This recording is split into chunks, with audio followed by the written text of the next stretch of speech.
একজন ক্রিকেটারকে নিরাপত্তা দিতে পারছে না ভারত, তাহলে পুরো ক্রিকেট টিম আমরা কোন নিরাপত্তায় পাঠাবো? ঠান্ডা মাথায় খেলতে হবে। আন্তর্জাতিক পলিটিক্স খেলা আর ওই যে অমুক তমুক ছিঁড়ে ফেল বলে স্লোগান দেওয়া এক জিনিস না। এই গেমটা করে তারপর ভারত নিরাপত্তার প্রস্তাব দিত, সেটা আবার আমরা রিভিউ পাঠাতাম, লোক যাইতো গিয়া বলতো যে না, এই নিরাপত্তা এনাফ না, তোমাদের দেশ একটা জঙ্গি রাষ্ট্র। অনেকটা এরকম কথাই বলেছেন তামিম ইকবাল, যে তিনি ভবিষ্যতের কথা চিন্তা করে সিদ্ধান্ত নেওয়ার কথা বলছেন এবং আবেগ দিয়ে সিদ্ধান্ত না নিয়ে। তামিম ইকবাল হচ্ছে দেশের অ্যাসেট, তামিম ইকবাল হচ্ছে দেশের সম্পদ। এটি একটা কালচারও হয়ে গেছে এখন ভারতীয় দালাল, এরকম দালাল বলা আগেও ছিল আর কি, রাজাকার বলা। এখন ইনক্লুসিভ নির্বাচন হতে হবে ভারত চায়, এই বিষয়গুলো কিন্তু আর বললেন না। ভারত ইমরান খানের দলের লোকজন কিন্তু স্বতন্ত্র দাঁড়িয়েছিলেন এবং তারা কিন্তু বেশ ভালো ফলাফল করেছেন, যদি মনে থাকে। এই প্ল্যানটা করার মতো যথেষ্ট সময় আওয়ামী লীগের ছিল, কারণ হচ্ছে সেই নেতাদের দিয়ে হবে যারা টাকার বিনিময়ে বা আর্থিক সুবিধার বিনিময়ে শুধুমাত্র রাজনৈতিক প্রতিপক্ষ না, যে বঙ্গবন্ধু শতবার্ষিকী উপলক্ষে একটা আলোচনাও হবে। জানি করেছেন, আমি ওনাদেরকে চিনি, তা আমি বললাম যে ভাই এই বুদ্ধিতে কিন্তু কাজ হবে, বুঝছেন। ভোট পড়ছে না তেমন তো না, চিত্রটা দেখা যাচ্ছে ভালো ভোট পড়ছে। এবং ওই মধ্যবিত্তরা কিন্তু এই ক্যাম্পাসে নাই। যদি প্রাইভেট বিশ্ববিদ্যালয়গুলোতে ভোট হয় এরকম ডাকসুর মতো একই ফরম্যাটে, সেখানে চিত্র ভিন্ন হবে। এবং গ্রামের কলেজ পর্যন্ত ছাত্র ছিল, কিন্তু ওই জেনারেশন তো নাই। জেনারেশনে কি কোনো প্রভাব পড়েছে কিনা আসলে রাজনৈতিক চিন্তা বা রাজনৈতিক সমর্থনের মতাদর্শে? তখন তো জাসদ বাসদের জয় জয়কার, এর আগে ছাত্র ইউনিয়ন জয় জয়কার। একটা প্যানেলের একটা কয়েকজন সদস্য বা একজন সদস্য, দুইজন সদস্য, একদম পুরো প্যানেল জুড়ে একটা না, একের পর এক সব হলের নাম পরিবর্তন করে শহীদ ওসমান হাদি হল করে ফেলা হচ্ছে। এর আগে এরকম ভাসানী নভ থিয়েটারের নাম চেঞ্জ করে বঙ্গবন্ধু জিয়া আন্তর্জাতিক বিমানবন্দরের নাম। ভাসানীরই কি লাভ হলো ক্ষতি হলো, বঙ্গবন্ধুর কি লাভ হলো ক্ষতি হলো, জিয়াউর রহমানের কি লাভ হবে ক্ষতি হবে, এরা তো পার্ট অফ দ্য হিস্ট্রি। বঙ্গবন্ধুর কি আসে যায়, বাংলাদেশ যতদিন থাকবে, ইভেন বাংলাদেশ যদি নাও থাকে। আপনাকে ধন্যবাদ আমাকে আমন্ত্রণের জন্য। অনেক ধন্যবাদ, যোগ দিয়েছেন, সময় দিচ্ছেন। অনেকগুলো ইস্যু আসলে কথা বলবার জন্য। ধরুন বিশ্ববিদ্যালয়গুলোতে যে নির্বাচন হচ্ছে সেখানে শিবিরের জয় জয়কার আমরা দেখছি, মুস্তাফিজ ইস্যুতে একের পর এক ঘটনা ঘটে চলছে, মানে বেশ কিছু ঘটনা তার রেশ ধরে ঘটছে বাংলাদেশের পক্ষ থেকে বা অপর পক্ষ থেকে, এরকম অনেকগুলো ইস্যু আছে। এর মধ্যে সামনে নির্বাচন ইস্যুটা তো আছেই, আরও অনেকগুলো ইস্যু আছে টুকটাক কথা বলবার মতো। শুরু করি আমার মনে হয় মুস্তাফিজ ইস্যুতে। আইপিএল থেকে মুস্তাফিজকে বাদ দেওয়ার পর যা ঘটনাগুলো ঘটছে, বাংলাদেশও জানিয়ে দিল, সেটির নিন্দা জানিয়ে বাংলাদেশের পক্ষ থেকেও জানানো হলো যে বিশ্বকাপ খেলতেও ভারতে যাবে না, এখন বিকল্প ভেন্যু চায়, পাকিস্তানের মতোই অনেকটা আসলে তার। এবং আইপিএল দেখানোও হবে না বাংলাদেশে, এটা একটা সরকারি সিদ্ধান্ত। আপনি এই পুরো ঘটনাকে কিভাবে দেখছেন? আপনার একটা মন্তব্য জানতে চাই এবং বিশেষ করে শুনতে চাই বাংলাদেশ যে সিদ্ধান্ত নিচ্ছে সেটিকে কি আপনি সঠিক সিদ্ধান্ত মনে করেন নাকি ভুল সিদ্ধান্ত মনে করেন? এখানে দুটো বিষয়। প্রথম কথা হচ্ছে ইনিশিয়াল রিয়াকশন হিসেবে সরকার যে রিয়াকশন দিয়েছে আমি এটাকে সমর্থন করি। কারণ হচ্ছে মুস্তাফিজকে ওইখানে ডেকে নিয়ে যাওয়ার পরে চুক্তিবদ্ধ করার পরে আপনি তাকে যেভাবে বাদ দিয়েছেন এবং সেই বাদ দেওয়ার পিছনে আসলে কোনো যুক্তি নেই, এটা অনেকটাই আবেগ। সেখানকার যে মব, সেই মবদের এক ধরনের প্রেসারে তাকে বাদ দেওয়া হয়েছে। তো স্বাভাবিক এখানে আমাদের বাংলাদেশে আমরাও যেহেতু একটা মব শাসিত সরকার, আমাদেরকে আমাদের মবের প্রেসার শুনতে হয় এবং সেই প্রেসারের রিয়াকশন দিতে হয়, এটা হচ্ছে এক ধরনের রিয়াকশন। কিন্তু আমরা as a state, as a নাগরিক এই দেশের, আমরা মনে করি আমাদের যে খেলোয়াড়ের উপরে যে কাজটা করা হচ্ছে এটা অন্যায় হয়েছে। এর প্রতিক্রিয়া দেখানো বাংলাদেশের সরকারের পক্ষ থেকে এবং ক্রিকেট বোর্ডের পক্ষ থেকে প্রয়োজন, সেটা দেখানো হয়েছে। এবং সেটা কিছু জায়গায় বাস্তবতা আছে, যেমন ধরেন আইপিএল কে আমি এখন টেলিভিশন সম্প্রচার করতে দিব না, এটা করার মাধ্যমে আমি তাদের আর্থিক একটা প্রেসার দিচ্ছি, আর্থিকভাবে ক্ষতিগ্রস্ত করার একটা চেষ্টা করছি। সেটা হয়তো একটু হয়তো বেশি প্রতিক্রিয়া মনে হতে পারে অনেকের কাছে, কিন্তু আমার কাছে মনে হয় এই সময় সেটা খুব একটা অবাস্তব পদক্ষেপ নয়। দ্বিতীয় যে জিনিসটা হচ্ছে, এখন আমরা ভেন্যু পরিবর্তন করছি এবং ভারতে খেলতে যেতে চাই না, এইটাও আইসিসির সাথে একটু মানে আমার কাছে মনে হচ্ছে যে অ্যাপ্রোচটা খুব ভালো হয় নাই, অ্যাপ্রোচটা সুন্দর হয় না। এবং আপনি দেখেছেন যে তামিম ইকবাল যেটা বলেছেন যে ক্রিকেট বোর্ড আসলে কিন্তু সরকারের অন্যান্য প্রতিষ্ঠানের মতো না, যে আপনি রাতের বেলা ম্যাজিস্ট্রেটকে ঘুম থেকে ডেকে তুলে জামিন দিয়ে দিবেন, ওই জিনিস আর ক্রিকেট বোর্ড এক জিনিস না। তো এটা আবার এখন যারা নতুন সরকারে এসেছেন এদের বুঝবুদ্ধি কম, তাদের তো অভিজ্ঞতাও কম, উৎসাহ বেশি, ওনারা হয়তো এটা বুঝেন নাই। কিন্তু এটাকে একটু প্রপার চ্যানেলে যদি আমরা পরিচালিত না করি, যে মুশকিলটা তৈরি হবে। কারণ এই সরকার হয়তো আরো 1 মাস বা 1.5 মাস আছেন, তারপরে যারা আসবে না, বাংলাদেশ তো একটা সময় একটা স্বাভাবিক সুস্থ অবস্থায় ফিরবে, এই মবক্রেসি তো আর থাকবে না সব সময়। বিশেষ করে নির্বাচনের পরে এবং অন্যান্য সময় দীর্ঘমেয়াদী ভাবে যাতে আইসিসির সাথে বাংলাদেশের ক্রিকেট বোর্ডের এবং বাংলাদেশের ক্রিকেটের ক্ষতি না হয় সেটা আমাদের দেখতে হবে। ফেসবুকে হাততালি পাওয়ার জন্য কিছু কাজ করাই যায়, কিন্তু সেটা যাতে দেশের ক্ষতি না হয় একদম সেটা স্পষ্ট সেই মানে সুনির্দিষ্ট করে যদি বলেন যে কোন কোন সিদ্ধান্ত আপনার মনে হচ্ছে সঠিক আর কোন কোন সিদ্ধান্ত আপনার মনে হচ্ছে ঠিক না। এটা হচ্ছে স্টেট টু স্টেট। যদি আপনি ধরেন দেশ টু দেশ, ভারত আমাদের একজন খেলোয়াড়কে এক ধরনের বহিষ্কার করেছে, আপনি তার বিরুদ্ধে গিয়ে বলছেন যে আইপিএল টেলিভিশনের সম্প্রচার করবেন না, এই প্রতিবাদ আপনি দেখাতে পারেন এবং আপনি ভারতীয় ক্রিকেট বোর্ডের কাছে আপনার উদ্বেগ দেখাতে পারেন, আপনি ক্ষোভ প্রকাশ করতে পারেন, এটা স্টেট টু স্টেট। কিন্তু আপনি কি করছেন, আপনি আইসিসির একটা ভেন্যু পরিবর্তন করতে যাচ্ছেন এবং এইটার পিছনে খুব একটা লজিক্যাল শক্তি আপনি দেখাতে পারছেন না। মানে আপনি যেভাবে করছেন এটা হচ্ছে খুব ক্ষুব্ধ অবস্থায়। এটাকে যদি আপনি অন্যভাবে বলেন, এই খুব যে যুক্তি স্বাভাবিকভাবে দিচ্ছে এখন যে আরিফ জেপ্তিক এই যে যুক্তি দিচ্ছে যে মোস্তাফিজ একজন ক্রিকেটারকে নিরাপত্তা দিতে পারছে না ভারত, তাহলে পুরো ক্রিকেট টিম আমরা কোন নিরাপত্তায় পাঠাবো, এই যে একটা যুক্তি দিচ্ছে, এই যুক্তিটা কি ভুল? না না, যুক্তিটা ভুল নয়, কিন্তু যুক্তির অ্যাপ্রোচটা ভুল। এটা বোঝাই যাচ্ছে যে আপনি রাগ করে দিচ্ছেন। মানে এই জিনিসটাই আপনাকে ঠান্ডা মাথায় খেলতে হবে। আন্তর্জাতিক পলিটিক্স খেলা আর ওই যে অমুক তমুক ছিঁড়ে ফেল বলে স্লোগান দেওয়া এক জিনিস না, আপনাকে এটা বুঝতে হবে। একই জিনিস আমরা কিভাবে দেখি, ধরেন জাতিসংঘের ভিতরে যখন বৈঠকে একটা রাষ্ট্র আরেকটা রাষ্ট্রের সাথে কিন্তু খুব দ্বিমত প্রকাশ করে, কিন্তু সেই দ্বিমতটা প্রকাশ করার আগে খুব শোভন সুন্দর ভাবে বলে তারপরে বলে আমি এটা মানলাম না। এই অ্যাপ্রোচটা আপনাকে দিতে হবে। আপনার তো মত, তো আপনি ইন্টারন্যাশনাল ক্রিকেট বোর্ডের সাথে তো মত চালাতে পারবেন না। এটা যদি বলতেন যে ভারত একজনকে বাদ দিয়েছে সিকিউরিটি কনসার্ন দেখে, আমি 12 জন, আমার তো ন্যাশনাল অ্যাসেট ভাই, আমার প্লেয়াররা তো আমার সম্পত্তি, আমি তো এই সম্পত্তি নিয়ে আমি কোনো ঝুঁকি নিতে পারবো না, রিস্ক নিতে পারবো না। কিন্তু এটা এইভাবে করা হয় না। এটা বলাই হয়েছে যে ভারত একজনকে বহিষ্কার করেছে, এখন আমি এই করবো সেই করবো, এবং কতটুকু করতে পারবেন সেটা দেখার বিষয় আছে। এবং আপনি যদি প্লেয়ারদেরকে বিমানে তুলে না দেন তাহলে তো পাঠালেনই না প্লেয়ার, এটা তো কোনো সমস্যা না। কিন্তু মুশকিল হচ্ছে দীর্ঘমেয়াদে এটা বাংলাদেশের ক্রিকেটের জন্য ক্ষতি করে কিনা, এটা ভেবে ঠান্ডা মাথায় একই প্রতিবাদ বা একই, যদি আমি প্রতিশোধ শব্দটা ব্যবহার করি, সেটা খুব মিষ্টি হেসে সুন্দরভাবে করা উচিত ছিল। এই অ্যাপ্রোচটা এরা করতে পারছে না, বিকজ মবকে খুশি করতে হচ্ছে। একদম স্পষ্ট মানে সিদ্ধান্তের বিষয়ে আপনি বিষয়টি না অ্যাপ্রোচের বিষয়ে আপনি একটা আপত্তি জানাচ্ছেন। হ্যাঁ, আমি একটু সামারি করি এটাকে। আমার কাছে মনে হয় নাম্বার 1 হচ্ছে যে প্রতিক্রিয়া দেখানো ঠিক আছে, আমরা অবশ্যই আমাদের প্লেয়ারের সাথে থাকবো, রাষ্ট্র হিসেবে জাতি হিসেবে এটা আমাদের দায়িত্ব। দ্বিতীয় হচ্ছে এই প্রতিক্রিয়ার ভারতের সাথে যে প্রতিক্রিয়া, যে অংশটুকু দেখানো হচ্ছে এটার সাথে আমি একমত। আইসিসির সাথে আমরা এখন যে জায়গাটা যেতে যাচ্ছি এটার অ্যাপ্রোচ নিয়ে আমার আপত্তি আছে। ওভারঅল আপত্তি জানানোর পক্ষে আমি। জি, আরিফ জেপ্তিক, এই আপনার মতো অনেকটা এরকম কথাই বলেছেন তামিম ইকবাল, যে তিনি ভবিষ্যতের কথা চিন্তা করে সিদ্ধান্ত নেওয়ার কথা বলছেন এবং আবেগ দিয়ে সিদ্ধান্ত না নিয়ে, মানে তিনিও এরকম কথাটাই বলছেন, অনেকটা একই রকম। কিন্তু বিসিবি পরিচালক নাজমুল ইসলাম তাকে ভারতীয় দালাল বলে আখ্যা দিচ্ছেন, যার প্রতিবাদ করছেন বাংলাদেশের খেলোয়াড়দেরও অনেকেই আসলে এই প্রতিবাদটা করেছেন। মানে এটি একটা কালচারও হয়ে গেছে এখন, ভারতীয় দালাল, এরকম দালাল বলা আগেও ছিল আর কি, রাজাকার বলা, এখন একটা দালাল বলা চলে আসছে। কেমন মনে হচ্ছে এটিকে আপনার, মানে তামিম ইকবালকে ভারতীয় দালাল বলা? মানে তামিম ইকবালকে চিনলাম, আর একজন কারোর জন্য নাম বললেন, ওনারা তো আমি চিনি না। মানে আমি চিনি না, আমার ধারণা আপনি চিনেন না, কেউ চিনে না। কিন্তু বিসিবির এগুলো হচ্ছে পলিটিক্যাল।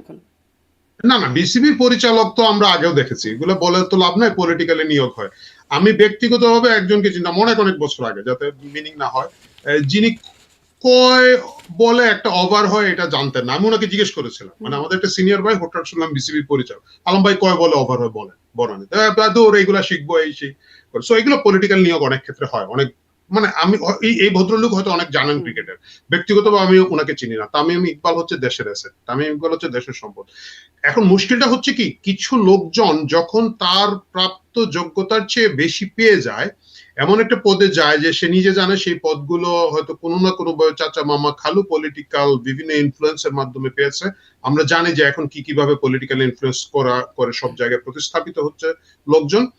তাকে তখন অনেক বেশি গলাবাজি করে টিকে থাকতে হয়, তাকে অনেক বেশি কান্নাকাটির অভিনয় করতে হয়, তাকে অনেক বেশি এইসব ভারতীয় দালাল, অমুক আওয়ামী লীগের দোসর, জুলাই বিপ্লবের শত্রু, তাকে এগুলো বলতে হবে, তার পুঁজি এগুলো। আমি এই ভদ্রলোক সম্পর্কে জানি না, কিন্তু উনি তামিম ইকবালের মতো একজন ন্যাশনাল টিমের প্লেয়ার ছিলেন, এখন বিসিবির দায়িত্বে আছেন। তার বিরুদ্ধে প্রকাশ্যে সোশ্যাল মিডিয়ায় বক্তৃতা দেওয়ার অপরাধে তার বিরুদ্ধে শাস্তি নেওয়া উচিত। মানে ওনার যদি কোনো কিছু বলারও থাকে, অবশ্যই দ্বিমত থাকতে পারবে, এটাই গণতন্ত্রের সৌন্দর্য, এবং সেটা তাদের উচিত ছিল বোর্ডের সবাই তুলে ধরা যে আমি তামিম ইকবালের সাথে এইভাবে একমত না, বা আমি অমুক ডিরেক্টরের সাথে একমত না। দিস ইজ কমপ্লিটলি ওকে, কিন্তু সোশ্যাল মিডিয়ায় আপনি দেশের একজন খেলোয়াড়কে ইচ্ছা মতো গালাগালি করবেন, নিজে একটা দায়িত্বশীল পদে বসে, আপনি তো মানে ছাত্রী হতে পারেন কিন্তু আপনি তো পদাধিকারী, তাই না? পদাধিকারী ছাত্রী হিসাবে এটা করা আপনার উচিত হয় না, যদি ছাত্রী হয়ে থাকেন। আমি জানি না, আমি আসলে চিনি না ওনাকে। জি, ছাপরি অর্থ কি? সরি? ছাপরি মানে কি? না মানে যদি ছাত্রী একটা খুব পপুলার টার্ম আর কি, ওইটাতে আমরা না যাই ইদানিং আপনার না অনেক অনুষ্ঠানে, বাট পপুলার টার্মের অর্থ আমি বুঝি না ঠিক। আমি ইদানিং এত টার্ম আছে যেগুলো আমি ঠিক কিন্তু আমাদের দর্শকরা আমি নিশ্চিত আমি তারা নিশ্চিত বোঝেন, বোঝে। সুতরাং আমার এটা খুব খুবই সমস্যা। জ্ঞানের স্বল্পতা এই বিষয়গুলোতে। এত সব স্লোগানেও এত সব শব্দ ব্যবহৃত হয়, এখন আর বুঝি না যে কোনটা মানে যে কি। খালি বুঝি যে এটা একটা খারাপ শব্দ, কিন্তু মানে বুঝি না। যাই হোক, আমার ব্যর্থতা। আমি একটু আসি যে এই যে ভারত যা করলো, মানে ভারতের যে সিদ্ধান্ত শুরুতে আইপিএল থেকে মুস্তাফিজকে বাদ দেওয়া, তার আগে আগে আমরা দেখলাম ভারতের একদম প্রধানমন্ত্রীর শোক বার্তা নিয়ে পররাষ্ট্র মন্ত্রী তিনি আসলেন বাংলাদেশে, বেগম জিয়া সাবেক প্রধানমন্ত্রী, তার শেষ বিদায়ে যোগ দিতে, এবং তারেক রহমানকে এসে সুপ্রতিবেশী সুলভ বার্তা তিনি দিয়ে গেলেন। কিন্তু তার পরপরই এরকম প্রতিবেশী সুলভ একটা বার্তা, এরকম কেন করছে ভারত? না, এইটা এটা সম্পূর্ণ দুটো জিনিস। আপনাকে এই জিনিসটাই যে বললাম, আমাদের মততন্ত্রের সরকার এগুলো বুঝে না, মানে সবগুলা বেদে। আমাদের তো আসলে ওই যে একজন বলছিল এত রক্ত দিয়ে পাইলাম একটা সাদা ফেসবুকের সরকার। তো আমাদের তো ফেসবুকের সরকার, ওদের হচ্ছে পলিটিক্যাল সরকার, বা বিভিন্ন রাষ্ট্রে এগুলো হচ্ছে পলিটিক্যাল সরকার। পলিটিক্যাল জায়গায় আপনি আপনার প্রতিবেশীর সাথে একটা সুসম্পর্ক তৈরি করবেন, কূটনৈতিক সম্পর্ক রাখবেন, এই জিনিসগুলা ম্যাচিউর যে কোনো দল, যে কোনো দেশ করবে, এবং এটা বাংলাদেশেরও করা উচিত অন্যান্য জায়গায় করে। এটা এক জিনিস। আর ক্রিকেট হচ্ছে ভারতীয়দের কাছে সবচেয়ে বড় ব্যবসা, এবং অনেকটা তাদের আরেকটা, আমি যদি বলি যে তৃতীয় ধর্ম, মানে তাদের নিজেদের ধর্মের বাইরে এটা হচ্ছে তাদের একটা দ্বিতীয় ধর্ম বা তৃতীয় ধর্ম, যেভাবেই বলেন সেটা সেটা একটা বিরাট ইমোশনের কাহিনী। বাংলাদেশের সাথে আপনার ভারতের একটা ইমোশনাল টানাপোড়েন চলছে। আমাদের এখানে ধরেন আমাদের যিনি সরকার প্রধান, তিনি একসময় বলেছেন, ইংরেজিতে বলেছেন যেহেতু নিশ্চয়ই ভালোই বলেছেন, যে বাংলাদেশ অস্তিত্ব ছিল তাদের 7 সিস্টার্স তো শান্তিতে থাকবেন। তারপরে উনার যারা নিয়োগকর্তা ছাত্র নেতারা আছেন, তারা তো অহরহ প্রতিদিন 3 বার ওই 7 সিস্টারের ওইসব ছিঁড়ে ফেলেন, যেগুলো ওনারা স্লোগানে বলেন। তো এইটা তো ভারতীয় লোকজন খুব তাদের পাবলিক যারা আছে তারা তো সুস্থভাবে নিবে না, এটা খুব স্বাভাবিক। ধরেন আমি যদি শুনি দিল্লি থেকে বসে বলতেছে যে পার্বত্য চট্টগ্রাম আলাদা করে ফেলবো, দিল্লি রাষ্ট্রপ্রধান বা সরকার প্রধান মোদী সাহেব বলতেছেন, বা মোদী সাহেবের যে রাজনৈতিক দল তারা তাদের সিনিয়র লিডাররা বলছেন যে পার্বত্য চট্টগ্রাম বা আলাদা করে ফেলবো, বা সিলেট বা কুড়িগ্রাম বা ভোলা আলাদা করে ফেলবো, বারবার যদি ওনারা এই হুমকি দেন, এটা কিন্তু আমরা খুব মানে আনন্দিত হব না, আমরা অবশ্যই ক্ষুব্ধ হবো এবং আমাদের প্রতিক্রিয়া থাকবে। এটা হচ্ছে তাদের মাস পিপুলের প্রতিক্রিয়া। এবং যেহেতু ক্রিকেট একটা বিরাট অর্থনৈতিক স্ট্রাকচার তাদের জন্য, তারা চাইবে এটা নির্বিঘ্নে করতে, এবং এই জন্য একজন দুইজন প্লেয়ার কেন, আমার মনে হয় যে তাদের যদি কোনো একটা টিমও বাতিল করে দিতে হয়, তারা এইটাতে পিছুপা হবে। এটা কমপ্লিটলি তাদের একটা বিজনেস ডিসিশন, সেটা হচ্ছে একটা। আর কূটনৈতিক ডিসিশনের জায়গায় তারা খালেদা জিয়ার মৃত্যুতে শোক প্রকাশ করবেন, এবং তারা তার কিন্তু এই খালেদা বিজনেস জিয়ার শেষ ডিসিশনের যে একটা কূটনৈতিক প্রভাব আছে, এবং বিশেষ এই পরিস্থিতিতে যে একটা কূটনৈতিক প্রভাব আছে, সেটাও তো তারা না জানবার কথা না, তাই না? এটাকে ভারত কখনো গুরুত্ব দেয় না, কারণ হচ্ছে ভারতের কাছে তো আমরা সেই পরিমাণ আসলে প্রভাব বিস্তার করতে পারি না। মানে ধরেন আসিফ নজরুল বলেছেন যে বাংলাদেশে 26 লক্ষ ভারতীয় লোক কাজ করে। আমরা যদি এই 26 লক্ষ লোককে খুঁজে বের করে এই সরকার যদি বহিষ্কার করে দিতে পারতো, তাহলে একটা বিরাট কাজ হতো, তখন তাদের উপর অর্থনীতির উপর একটা বিরাট চাপ আসতো। কিন্তু দুর্ভাগ্যজনক হচ্ছে 26 লক্ষ লোককে আমরা এখনো বাংলাদেশ থেকে বের করে দেই নাই, এরা এখানে কাজ করছেন আমার ধারণা, যেহেতু আসিফ নজরুল বের করছেন বলে আমি জানি না। সো তাহলে তাদের তো অর্থনৈতিক কোনো মানে আঘাত আমরা করতে পারিনি। দ্বিতীয় হচ্ছে যে আমরা সবসময় শুনেছি শেখ হাসিনা এবং আওয়ামী লীগের সরকার ভারতের কাছে দেশ বিক্রি করে দিয়েছে, অসংখ্য অজস্র চুক্তি হয়েছে যেগুলো বাংলাদেশের বিপক্ষে। এই সরকারের উচিত ছিল সে প্রত্যেকটা চুক্তি বাতিল করে দেওয়া, কিন্তু এই সরকারের একজন উপদেষ্টা বলছেন যে না, এখন চুক্তি টুক্তি দেখে মনে হচ্ছে যে ওইরকম কিছু নাই, যে বাংলাদেশে খুব ক্ষতি হবে এরকম কোনো চুক্তি নাই। সো ভারতের উপর তো আমরা আঘাত করতে পারছি না। মানে আপনি কবে গিয়ে 7 সিস্টার দখল করবেন বা মুক্ত করবেন, এই সম্ভাবনা আমি আসলে দেখতে পাচ্ছি না, কারণ এই সরকার তো আর বেশি দিন নাই, এখন তারা চাইলেও আর থাকতে পারবে না নির্বাচনের ট্র্যাকে আমরা, এবং তার যে ছাত্র নেতারা ওনারাও সরকার গঠন করতে পারবে না। সো 7 সিস্টার ওনারা বহিষ্কার করে দিবেন এই আশায় বসে না থেকে বাকি অ্যাকশন গুলো যদি নিতে পারতাম, তাহলে আমরা ভারতকে বেশ জব্দ করতে পারতাম। দুর্ভাগ্যজনক আমরা সেগুলো করতে পারছি না। হুম, কিন্তু ওই যে আপনি বলছিলেন যে বিজনেস ডিসিশন, কিন্তু তারপরে আমরা আবার দেখলাম ভারত আইসিসিকে দিয়ে মানে এখন বাংলাদেশি ক্রিকেটারদের জন্য রাষ্ট্রীয় পর্যায়ে নিরাপত্তার ব্যবস্থারও একটা প্রস্তাব দিচ্ছে।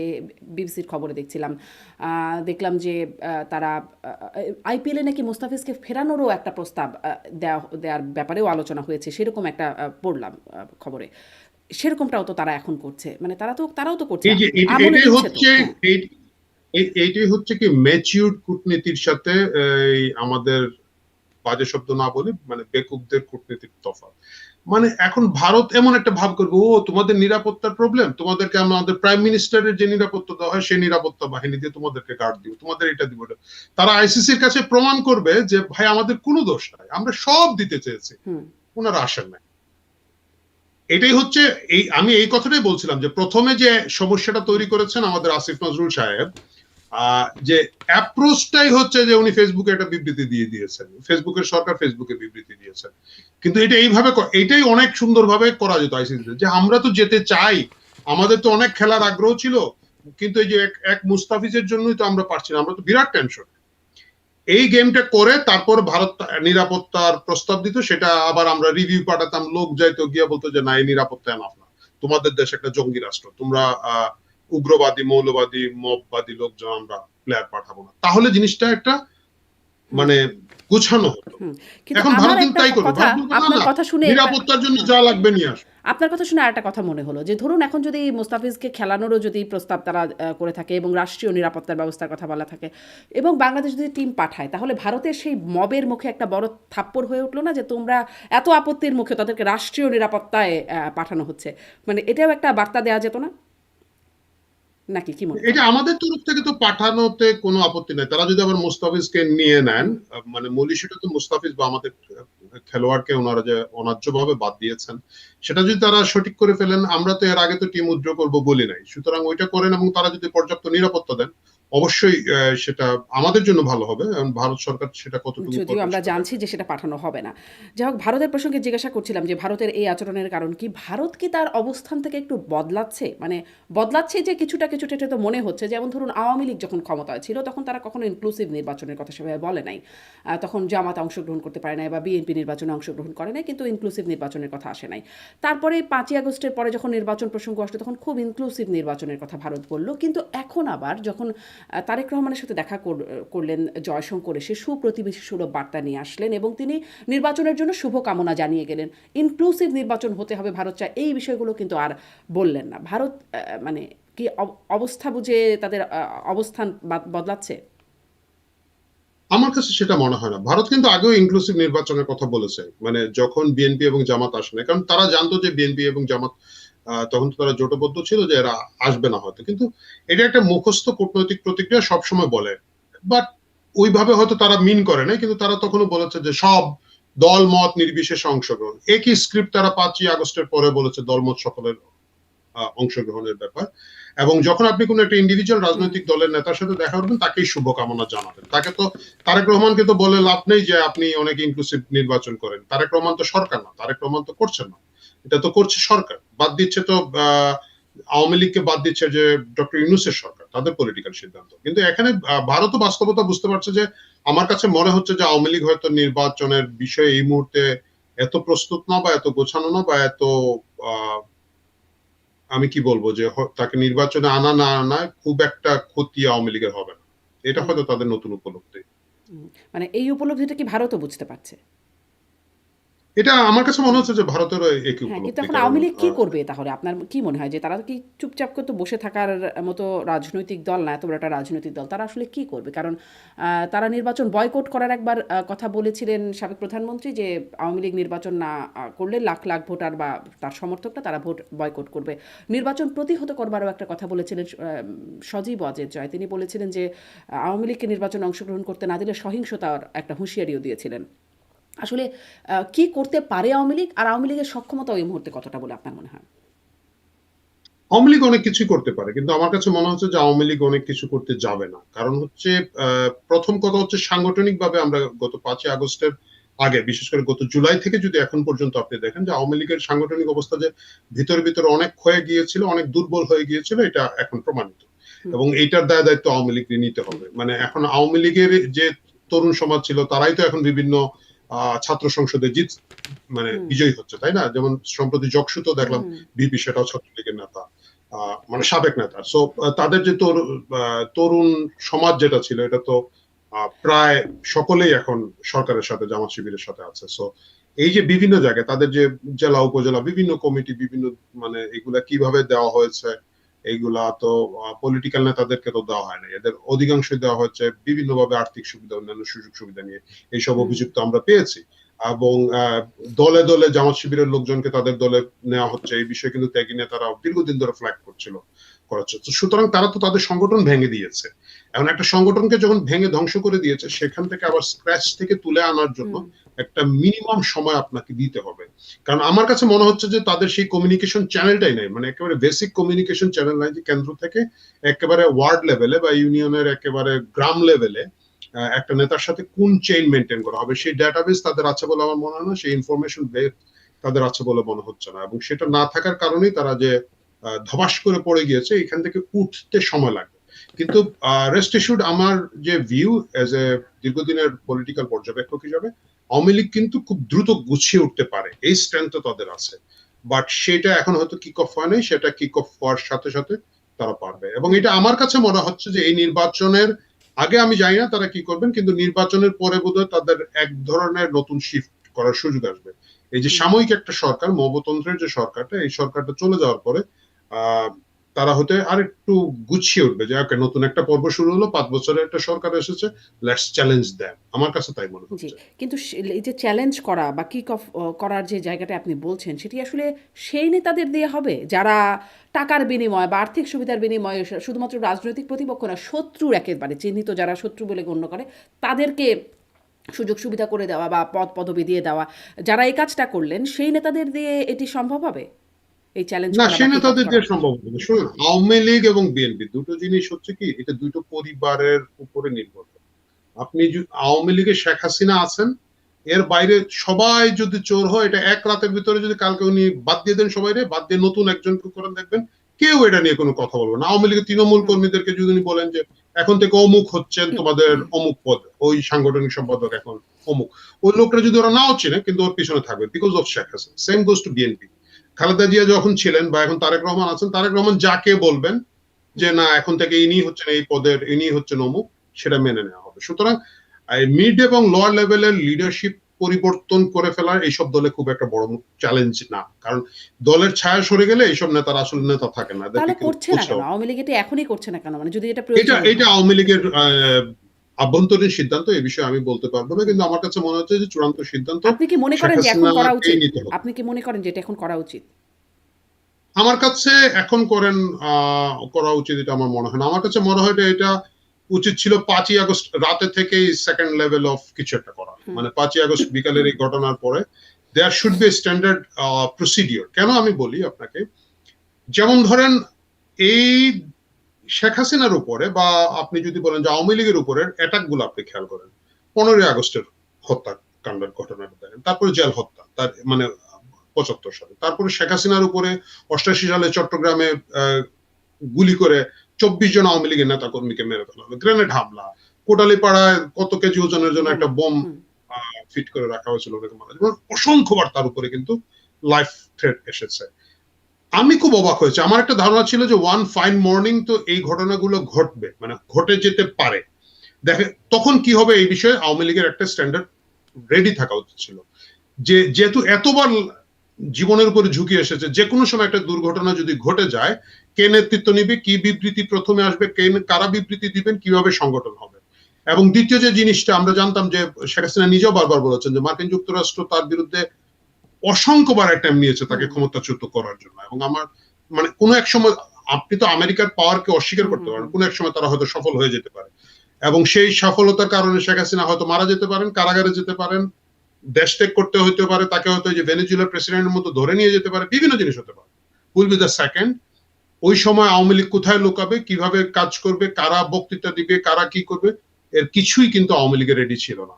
সুতরাং আমার কাছে মনে হয় 5ই আগস্ট বিকেলে তাদের যে standard operating procedure for emergency বলে যে বইটা বের করার দরকার ছিল, ওই বইটা তাদের ছিল না। আচ্ছা ঠিক আছে, ছিল না, থাকতে না পারে, বড় তো।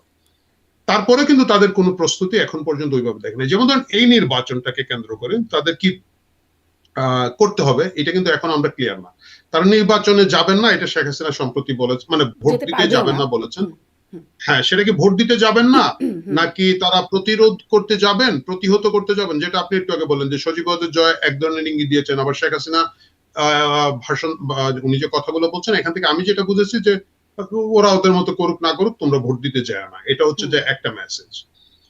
কিন্তু আপনি দেখেন পাকিস্তানে কি ঘটেছিল। পাকিস্তানে যখন ইমরান খানের প্রার্থীকে দলকে বাদ দেওয়া হলো, ইমরান খানের দলের লোকজন কিন্তু স্বতন্ত্র দাঁড়িয়েছিলেন এবং তারা কিন্তু বেশ ভালো ফলাফল করেছেন, যদি মনে থাকে। হুম, এই প্ল্যানটা করার মতো যথেষ্ট সময় আওয়ামী লীগের ছিল। কারণ হচ্ছে আওয়ামী লীগ কেন আওয়ামী লীগকে আসতে দিচ্ছে না? বিকজ আওয়ামী লীগের পপুলারিটি আছে, আওয়ামী লীগের জনপ্রিয়তা আছে। বিশেষ করে এই মবতন্ত্র যে শুরু করেছে তারা যেভাবে, এই মবের কারণে এবং বিভিন্ন কারণে মানুষ খুবই খুবই বিরক্ত। আপনি আজকে এলপিজি গ্যাসের দাম 1100-1200 টাকার এলপিজি 2200 টাকায় কিনতে হচ্ছে। একটা গরিব মানুষ 1000 টাকা বেশি দিয়ে একটা এলপিজি কিনে ওর বাসায় যদি 3টা এলপিজি লাগে, 3000 টাকা ওর বেতন কে দিবে? ডক্টর ইউনূস সরকার তো দিচ্ছেন না, কেউ দিবেন না। এই যে প্রেশার, আমি আজকে একটা ভিডিও দেখলাম যেটা মানে ছোট যে চায়ের দোকান, রেস্টুরেন্ট ওর ডেইলি একটা এলপিজি লাগে, বুঝতেছেন? তার উপরে মাসে 30,000 টাকার এক্সট্রা বার্ডেন, এবং তাও সে এলপিজি পাচ্ছে না, গ্যাস পাচ্ছে না। এরকম বিভিন্ন ইস্যু আছে যেখানে মানুষ খুবই ক্ষুব্ধ। নারী অধিকার একেবারে ধ্বংস করে ফেলা হয়েছে এই দেশে, মাজার মন্দিরগুলো প্রকাশ্যে আক্রমণ করা হচ্ছে, রাস্তাঘাটে লোকজনকে হেনস্থা করা হচ্ছে। আওয়ামী লীগের উচিত ছিল এই ক্ষুব্ধ জনগণ, যারা এখন বুঝতে পেরেছে যে এটা মেটিকুলাসলি ডিজাইন কিছু কাজ হয়ে গিয়েছে, যারা প্রতারিত বোধ করছেন, তাদেরকে নির্বাচনের প্রসেসের ভিতরে ঢুকিয়ে দেওয়া, এবং এটা করার জন্য তারা স্বতন্ত্র বলুন বা অন্যান্য 53টা রাজনৈতিক দল নিবন্ধিত আছে। আমি বিশ্বাস করি না যে আওয়ামী লীগ চাইলে যে কোনো একটা মার্কায় 300 লোক দাঁড় করিয়ে হুম। ভোট করে ফেলতে পারতো না, এটা সম্ভব ছিল। কিন্তু আওয়ামী বা লীগের 300 লোকরা তো জন দাঁড়াচ্ছে, অনেক জায়গায় তো দাঁড়াচ্ছে, যেমন জাতীয় পার্টি থেকে দাঁড়াচ্ছে, কিছু কিছু দু একটা শোনা যাচ্ছে আমজনতার দল, একটা দল আছে, এরকম দু একটা দল থেকে তো এইগুলো দাঁড়াচ্ছে। হচ্ছে গুরুত্বহীন লোকজন, এইগুলো হচ্ছে গুরুত্বহীন লোকজন। এক, দ্বিতীয় হচ্ছে এটাকে আপনি যদি স্ট্র্যাটেজিক্যাল জায়গা থেকে না দাঁড় করেন, আমজনতার দল থেকে আমার আসনে কে দাঁড়িয়েছে আমি জানি না। কথার কথা হচ্ছে যে ওইখানে আপনি যদি একটা বলেন যে না আমরা হচ্ছে শারমিন দলের ভিতরে 300 লোক দিব, তাহলে আপনি একটা মার্কায়, নৌকাকে রিপ্লেস করা একটা মার্কায় আপনি 300 হুম, হুম, আসনের লোক দিতে পারতেন, এবং আপনি একটা সময় ঘোষণা দিতে পারতেন যে আমরা এই 300 লোককে ভোট দিব। তখন আপনি বুঝতে পারতেন কি দাঁড়াচ্ছে, কিভাবে দাঁড়াচ্ছে। হুম। আপনি দেখেন যে এতগুলো ছাত্র সংসদ নির্বাচন হলো, আপনি কি বলেন ছাত্রলীগের সবাই কি পালিয়ে গিয়েছে, সবাই কি ক্যাম্পাসে নাই? তা তো না। বা তাদের তো ছায়া এবং সমর্থক জায়গাগুলো আছে। ছাত্রলীগ কিন্তু ট্রাই করে নাই যে এই নির্বাচনগুলোতে আহ অন্তত একটা উকি ঝুঁকি, অবশ্যই তারা জিতবে না, তাদেরকে জিততে দেওয়া হবে না, পিটিএ ক্যাম্পাস থেকে বের করা হবে, বিভিন্ন জিনিস হবে। বাট আমার কাছে মনে হচ্ছে যে এটাও একটা প্রমাণ করার জায়গা ছিল, বা হয়তো করা সম্ভব ছিল, তো এই কিন্তু ঝুঁকিটাই এখন কোনোভাবেই কে তারা এই নেবে? কাজ। মানে এই ঝুঁকিটাই এখন কে নেবে? এখন ধরেন নির্বাচনে যদি একটা এরকম দল থেকে 300 আসনে প্রার্থী দেয় আওয়ামী লীগ, তো তাদের অবস্থা কি হবে? তারা কি নির্বাচনের জন্য কাজ করতে পারবে বা নির্বাচন করতে পারবে? আওয়ামী লীগের একটা মানে সুবিধা অসুবিধা যেটাই বলেন না কেন, আওয়ামী লীগে এরকম 300 লোক আছে, ও জানবে, মানে ওরা যদি বলা হয় যে তুমি মারা যাবা, তুমি দাঁড়াইতে হবে নৌকা, ও দাঁড়িয়ে যাবে। এইরকম 300 লোক তাদের আছে, 300 না অনেক বেশি আছে। মানে আমি বলছি, মানে আমি দীর্ঘদিন এদেরকে রাজপথ হুম। হতে দেখেছি, তাদের অনেক লোক আছে ভাই, ঠিক আছে আমাকে নেত্রী বলছো এখানে দাঁড়াইতে হবে, কিন্তু গেলাম, এরকম অনেক নমিনেশন লোক দিলাম, ভোট তারপরে পাবার মতো লোক? হ্যাঁ হ্যাঁ, ভোট পাওয়ার মতো লোক। কারণ ভোট পাওয়ার মতো আপনি অনেক লোককে পাবেন যারা হয়তো আওয়ামী লীগের এই রাজনৈতিক প্রসেসের ভিতরে দীর্ঘদিন ছিল না, মানে তারা হয়তো বিরক্ত হয়ে 10 বছর ধরে হুম, আওয়ামী লীগের পার্টি অফিসে যায় না, বাট তারা আওয়ামী লীগ, হুম, বা হয়তো এখানে দ্বিতীয় তৃতীয় শ্রেণীর যে নেতারা হুম। ছিলেন, ধরুন ধরুন যদি যারা আমি হয়তো জাস্ট একটু আর্গুমেন্টের খাতিরে বলছি, ধরুন তারা গেল, তাদের মামলা টামলা তো অনেক কিছু রয়ে গেছে, অজ্ঞাতনামার লিস্ট আছে, কয়েকটা নাম ঢুকিয়ে দিলে তো তারা মামলা, নির্বাচনও করতে না পারবে। মামলা আপনি রাজনীতি করতে হলে মামলা এবং রাজপথে মায়ের দূর খাবেন, এইগুলাকে অস্বীকার করে তো পারবেন না। মানে আপনি যদি বলেন যে এই যে শেখ হাসিনা, হ্যাঁ উনি তো কমফোর্টেবল লাইফে থাকতে পারতেন, তাই না? উনিও তো গিয়ে লন্ডন আমেরিকায় বসে থাকতেন, উনিকে তো আসতে হয়েছে, এবং আসার পরে তো ওনার ওই যে মাথার উপরে গ্রেনেড এবং অন্যান্য জিনিস হামলা খেতে হচ্ছে, খালেদা জিয়াকে মার খেতে হচ্ছে, বা যে কোনো রাজনৈতিক নেতা। আপনি যদি বলেন মতিয়া চৌধুরীরা কি রাস্তায় মায়ের কম খেয়েছেন, আপনি কি কম দেখেছি তাদেরকে? তো তারা কি রাজনীতি আপনি মায়ের খাবেন না বা জেলে যাবেন না এই ভয় পেলে তো হবে না। এবং এই যে বিএনপির এখন যে নেতারা আছেন, আমি শুনেছি যে হাবিব নবী সোহেলের উপর নাকি 400 না 500 মামলা আছে। সো উনি কি বলেছেন যে না ভাই আমার এত মামলা দিচ্ছে আমি চলে যাবো? যারা পলিটিক্স করেন তারা এই হ্যাসলটা নিয়েই করে। হাবিবুন নবী সোহেল যদি 400 মামলা নিয়ে রাজনীতি করতে পারেন, আওয়ামী লীগে এরকমও হাবিবুন নবী সোহেলরা আছেন, মানে ওই সমসাময়িক বয়সের সমসাময়িক ছাত্র নেতা, তারা এখনো তো মাত্র মামলা খাওয়া শুরু হয়েছে, ওরা বলবে ঠিক আছে আমরা 400 মামলা খাইতে রাজি আছি, আমাকে বলা হয়েছে নমিনেশন দিতে, আমি নমিনেশন দিব, এরকম আছে। এবং তখন যদি তাদেরকে মারধর করা হতো, এটাও ইন্টারন্যাশনাল কমিউনিটির কাছে দেখানো যেত যে আমাদেরকে নির্বাচন মানে ওই দলের লোকজনকে নির্বাচন করতে দেওয়া হচ্ছে না, এটা প্রমাণ করা যেত যে প্রার্থীদেরকে জোরে তুলে নিয়ে যাওয়া হচ্ছে বা এই প্রেশার দেওয়া হচ্ছে। এই সুযোগটা হয়তো একদম আপনার যে পরামর্শ বা আপনার যেটা মনে হচ্ছে যেটা করা উচিত সেটা একদমই স্পষ্ট। আওয়ামী লীগ আসলে সেটাকে আমলে আদৌ নেয় কিনা বা শোনে কিনা সেটি একটা দেখবার বিষয়। কিন্তু ওই যে আপনি একটা বলছিলেন না যে আর্থিক সুবিধা নিয়ে নেতারা বিভিন্ন মানে নেতৃত্ব পর্যায়ে জামাত শিবিরের লোক নিয়ে আসছে বা শিবিরের এখন যে নির্বাচনগুলোতে সেখানেও দেখা যাচ্ছে। কিন্তু এবং এমনকি সাবেক প্রধানমন্ত্রীও বলেছেন যে এরা আমার কাছে এসে বঙ্গবন্ধুর জন্য কেঁদে যার হয়ে যেত, মানে তার একটা লিখোয়া ফোন আলাপে বা একটা মানে অনলাইন বক্তৃতা এটা শুনেছিলাম। তো এটা কি খুব আসলে তাদের জন্য সহজ কৌশল ছিল না, মানে যারা আসলে এরকম গুপ্ত রাজনীতি করেছে?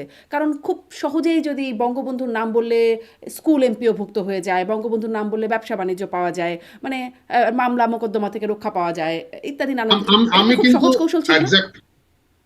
এক্স্যাক্টলি আমি কিন্তু এখানে জামাত শিবিরকে দোষ দেই না। কেন দোষ দেই না? আমি তো রাজনীতি করতে এসেছি, কৌশল করতে এসেছি। এখন সবচেয়ে সহজ কৌশল হচ্ছে গিয়ে বঙ্গবন্ধুর নাম দিয়ে যে কোনো জিনিস করলেই সেটা তুমি খাচ্ছ, তুমি এটা কোনো লজিকে যাচ্ছ না, এবং জিনিসটা এমন ভয়ের একটা পরিবেশ তৈরি করে রেখেছো। সো তারা তো এই সুযোগটা নিয়েছে। মানে আমি কয়েকদিন আগে দেখলাম আপনার অনুষ্ঠানে, বোধহয় কোনো একটা অনুষ্ঠানে আমি দেখলাম যে রাশেক সাহেব, আমাদের আওয়ামী লীগের তরুণ নেতা ছিলেন রংপুরের, তো উনি বলছেন যে কোথায় যেন গিয়ে বলেছে যে বঙ্গবন্ধুর ছবি দেওয়া মগ সব দূতাবাসে দিতে হবে, ওয়ার্ক অর্ডার দেয়। এখন বলেন কোন সরকারি অফিসারের সাহস আছে এটা যে তুই মগ কেন দিবি, এটা বললেই তো ও রাজাকার বা অন্য একটা কিছু বলে 200-200 বলে ওরা রংপুরে বা কোথাও ট্রান্সফার করে দিবে। এই রিস্ক কেউ নেয় নাই। তো এই পরিবেশটা আপনি কেন তৈরি করেছেন?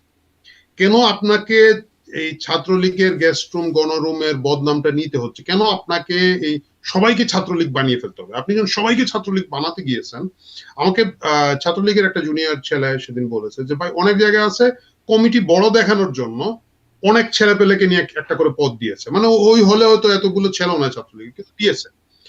এরা কি করেছে, এরা এই যে জুলাইয়ের আন্দোলনের চূড়ান্ত সময়ে এসে ছাত্রলীগ ছেড়ে দিলাম, ছাত্রলীগের অমুক পদ, কারণ ও আসলে ওই পদ নিতেই রাজি ছিল না বা সে ওইটার সাথে ইনভলভ ছিল না, তাকে দেওয়া হচ্ছে, সেই সুযোগে একটু হিরোইজম দেখিয়ে ছেড়ে দিয়েছে। দরকারটা কি ছিল, প্রয়োজনটা কি ছিল? তো আপনি যখন অতিরিক্ত করতে গেছেন, আপনি যখন সবাইকে আওয়ামী লীগ বানাতে গিয়েছেন, সবাই তখন গিয়ে এই সবাই আওয়ামী লীগের একটা অংশ তো আওয়ামী লীগ না, তো সে তো তার ঘরে ফিরত যাচ্ছে বা তার মতো করে সুযোগ নিয়েছে, এটা অস্বীকার করার কিছু না। মগ সাপ্লায়ারকে জানে যে সে গিয়ে বঙ্গবন্ধুর নাম বললে আসলে কি তাহলে ব্যাপার, জি শেষ করুন। আমি একটা অভিজ্ঞতার কথা বলি। হ্যাঁ, অভিজ্ঞতার কথাটা হচ্ছে যে এটা তখন বঙ্গবন্ধু শতবর্ষ চলছে, যে বাংলাদেশ চীন মৈত্রী সম্মেলন কেন্দ্র যেটা আছে এইখানের মধ্যে কোন একটা সংগঠন তারা একটা অনুষ্ঠান করতে যাবে, গিয়ে ওই যেদিন অনুষ্ঠানটা করবে গুছিয়ে করবে, সেদিনের ওই দিনের হলটা আসলে বুকিং করা অন্য একটা সংগঠন, আর একটা পেশাজীবী সংগঠন, সরকারি পেশাজীবী সংগঠনের বুক করা, মানে ওনারা প্রোগ্রাম করবে। এখন এরা আবার ওই দিনই করতে চায়, এখন করতে চায় করতে পারছে না। এরা দুর্বুদ্ধিটা কি করেছে জানেন? ওরা দরখাস্তের উপরে লিখে দিয়েছে, মানে ওদের মূল টপিকের উপরে আরেকটা দিয়ে যে বঙ্গবন্ধু শতবার্ষিকী উপলক্ষে একটা আলোচনা হবে।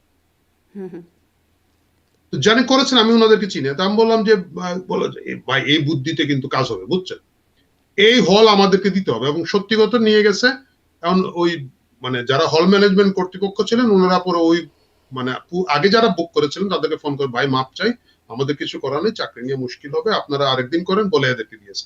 মানে যারা এই কাজটা করেছে তারা কিন্তু বঙ্গবন্ধুর প্রতি তাদের কোনো প্রেম নাই, ভালোবাসা নাই, আমি তাদেরকে চাই, তাদের কিছুই নাই, কিন্তু তারা জানে যে এটা বললে ওই ওদেরকে বাদ দিয়ে আমাদেরকে হল দিবে, এইভাবে ব্যবহার হয়েছে। কিন্তু আপনি যদি সিস্টেম ডেভেলপ করতেন, আইন ডেভেলপ করতেন, যে যিনি আগে বুক করেছেন উনি যদি বঙ্গবন্ধুর আলোচনা বাদ দিয়ে অন্য আলোচনা করতে চান সেটা ওনার ব্যাপার, ওনার যা ইচ্ছা করবেন, কিন্তু উনি আগে বুকিং দিয়েছেন, আগে পেতেন। এই যখন সিস্টেম থাকতো তাহলে এই অপব্যবহার গুলা হতো না, কিন্তু সিস্টেম না থাকার কারণে এই অপব্যবহার গুলো করা শুরু। আরেকটা অপব্যবহার বা আরেকটা একটু ছোট্ট করে মানে মনে হলো তাই, এখন বঙ্গবন্ধুর নামে যা যা ছিল বা শেখ পরিবারের নামে শেখ রেহানা, ফজিলতুন্নেসা, শেখ হাসিনা, শেখ কামাল জামাল, রাসেল, তাদের নামে যত রকম প্রতিষ্ঠান বা যা যা ছিল সেগুলো, যেমন হলের নাম পরিবর্তন করে শহীদ ওসমান হাদি হল করে ফেলা হচ্ছে।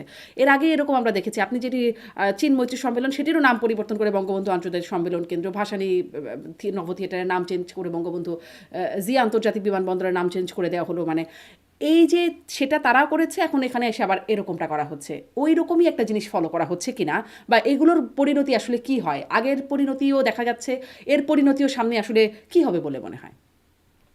আমার কাছে মনে হয় কি এইগুলো আসলে খুবই অপ্রয়োজনীয়। মানে যারা আমাদের জাতীয় নেতা, তাদের নামে যদি কিছুই না থাকে, ধরেন আপনি বললেন যে শেখ মুজিব নামই রাখা যাবে না, আইন করে দিলেন। আপনি বঙ্গবন্ধু শব্দ আছে এরকম সবকিছু বন্ধ করে দেবেন, ইভেন প্রাইভেট একটা কোম্পানি যদি বঙ্গবন্ধু নামে থাকে ওই নাম রাখা যাবে না, বেআইনি করে দেবেন। এতে বলেন বঙ্গবন্ধুর কি আসে যায়? বাংলাদেশ যতদিন থাকবে, ইভেন বাংলাদেশ যদি নাও থাকে, ধ্বংস হয়ে সমুদ্রের নিচেও চলে যায় কোনদিন, এই দেশ কিভাবে স্বাধীন হয়েছিল, কে করেছিল, এটা তো ইতিহাসে রয়ে যাবে, তাই না? থাকবে। এখন এইগুলো সম্পূর্ণ অপ্রয়োজনীয় কিছু জিনিস আমরা করে থাকি। মানে বঙ্গবন্ধু নব থিয়েটার করা হয়েছিল, এটাকে বোধহয় পরে ভাসানী নব থিয়েটার করা হলো। আহ ভাসানী নব তো থিয়েটার থেকে এখন বঙ্গবন্ধু নব থিয়েটার করা হয়েছিল। বা হ্যাঁ। ভাসানী নব থিয়েটার থেকে বঙ্গবন্ধু, এতে ভাসানীরই কি লাভ হলো ক্ষতি হলো, বঙ্গবন্ধুর কি লাভ হলো ক্ষতি হলো, জিয়াউর রহমানের কি লাভ হবে ক্ষতি হবে? এরা তো পার্ট অফ দ্য হিস্ট্রি, ইতিহাসের অংশ। কিন্তু যারা তাদের করছে নাম তাদের তো কোনো লাভ বা ক্ষতি হচ্ছে না, আমি এই জন্য বলছি যে এটা অপ্রয়োজনীয়। এটা একটা খুব মানে এটা তো এক ধরনের অপমানও বটে। মানে আপনি এই যে এখন বঙ্গবন্ধুর নামের একটা হল, এটাতে ধরেন বঙ্গবন্ধুর কিছু আসে যায় না। বঙ্গবন্ধুর নামে বিশ্ববিদ্যালয়, মেডিকেল বিশ্ববিদ্যালয় পর্যন্ত হয়েছে এবং ওইটাও আপনি বদলায় ফেলেন, ওতেও ওনার কিছু আসে যায় না। কিন্তু এই কালচারটা তো ভালো না। মানে এবং এই নামকরণের জায়গায় যদি আমরা মানে এমন ধরনের এই পলিটিক্যাল যারা একেবারে জাতির মানে মানে যাদের নাম একবার বাংলাদেশের সাথে ওতপ্রোত, তাদের নামগুলো নিয়ে টানাটানি না করি, তাহলে মনে হয় তাদের নামের প্রতি সম্মান হয়। কারণ কোন একটা সময় কেউ না কেউ এটাকে অসম্মান করবে। এখন যে লোকটা তার কাছে মনে হচ্ছে যে হাদির নাম বঙ্গবন্ধুর চেয়ে উপরে, মানে এই ধরনের লোকজন তো আছে বাংলাদেশে, তাই না? এখন এটাকে গুরুত্ব দেওয়ার কিছু নাই। আচ্ছা।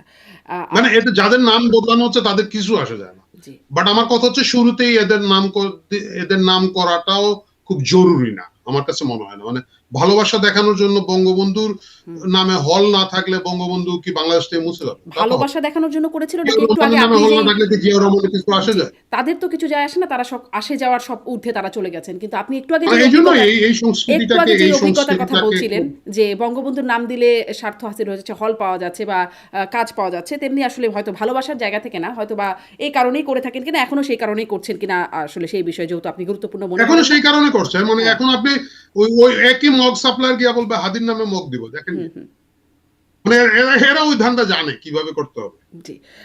এবারে আসি ওই ছাত্র সংসদ নির্বাচন যেটি নিয়ে কথা একটুখানি বললেনও, যে সেখানে যে এই যে শিবিরের জয় জয়কার, আমি আমারই অনুষ্ঠানে ছাত্রলীগ সভাপতি সাদ্দামকে জিজ্ঞাসা করছিলাম যে একটা বিএনপি একটা অভিযোগ তুলেছিল যে ছাত্রলীগের যে ভোটাররা তারা শিবিরে ভোট দিয়েছে, সেই প্রসঙ্গে জানতে চাইছিলাম। তো তিনি এটি অস্বীকার করছিলেন। কিন্তু তাহলে মানে এত জয় জয়কার কীভাবে, ছাত্রলীগের ভোট গেল কী করে, কোথায়? নাকি আসলে যাদেরকে ছাত্রলীগ বলে চিনতাম ওই যে সেই রকম সবাই আসলে শিবিরই ছিল?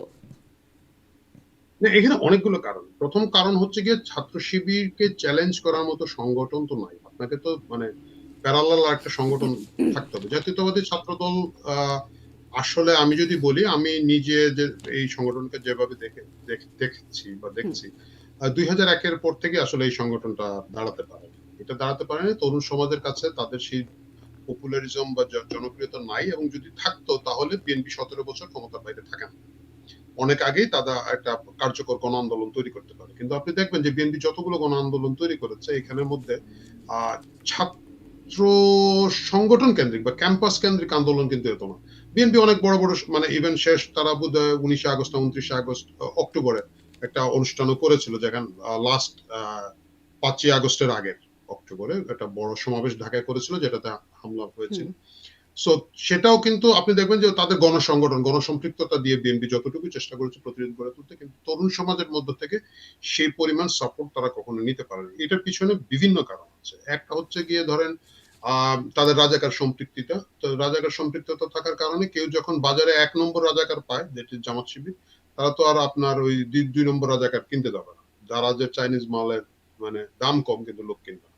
সো এটা হচ্ছে একটা জিনিস। যে দ্বিতীয় যে মুশকিলটা তৈরি হচ্ছে যে ছাত্র সংগঠনটা ওইভাবে আর দাঁড় করানো যায় না। আন্দোলনের মাধ্যমে ছাত্রদলের যে নেতারা আছেন তাদের অনেকের বয়স হয়তো আমাদের চেয়ে একটু কম হবে, বাট খুব একটা কম টম হবে না। মানে ওনাদের অনেকের ছেলে হয়তো এখন ছেলেই হয়তো ছাত্রনেতা হওয়ার যোগ্য, এই লেভেলের লোকজন আছে বা ছিল। অন্তত পক্ষে আমি জানি যে 40 বছর বয়সে ছাত্র দলের সভাপতি হয়েছে। যখন 40 বছর বয়সে আমাদের গ্রামগঞ্জে অনেক লোকের বাচ্চা কলেজ বাস্তব।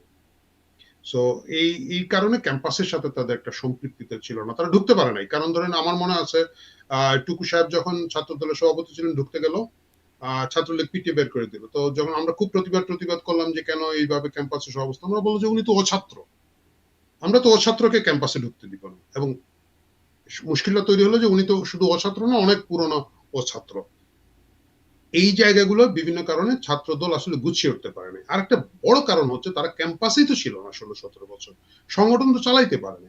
শিবির তো ক্যাম্পাসে ছিল, ছাত্রলীগ নাম দিয়েছিল, তারা ওই হলের কানেক্টিভিটিটা তাদের ছিল। মানে মনে করেন সাদিক কাইয়ুমকে সবাই হয়তো ছাত্রলীগ নেতা হিসেবে দেখেছে, কিন্তু সে তো তার মাথায় তো আছে যে সে কতটুকু করবে কতটুকু করবে না। তারা গিয়ে হয়তো ওই ছেলেদেরকে মানে হেলমেট পরে মাইক দিছে, তারপর আবার হেলমেট খুলে গিয়ে পিঠে হাত বুলে দিয়ে আসছে।